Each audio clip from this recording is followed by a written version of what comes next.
বাংলাদেশ মানবাধিকার বাস্তবায়ন ফাউন্ডেশন কর্তৃক আয়োজিত অভিষেক অনুষ্ঠানের সম্মানিত সভাপতি মহোদয়, সাধারণ সম্পাদক মহোদয়, উপস্থিত মানবাধিকার নেতৃবৃন্দ, আসসালামু আলাইকুম। মানবাধিকার মানুষের অধিকার। আসলে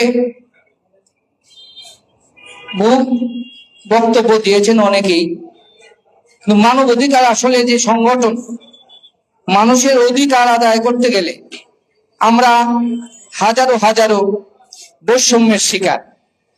তো ওই বৈষম্যহীন বাংলাদেশ গড়তে হলে সবাইকে ঐক্যবদ্ধ হয়ে কাজ করতে হবে এবং সাহসিকতার সাথে মাদক, সন্ত্রাস, তারপরে শিশু নির্যাতন, আইনি সহায়তার মাধ্যমে, এখানে আইনি সহায়তার ব্যবস্থা আছে এই সংগঠনে, এগুলি করতে পারলে আমরা অ্যাক্টিভলি থেকে, তাইলে আমার মনে হয় এই কিশোরগঞ্জ জেলায় বাংলাদেশ মানবাধিকার বাস্তবায়ন ফাউন্ডেশন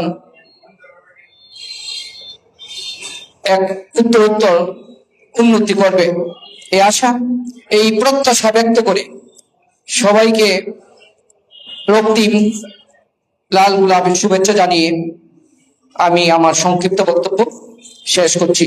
ধন্যবাদ সবাইকে। আসসালামু আলাইকুম রহমতুল্লাহ।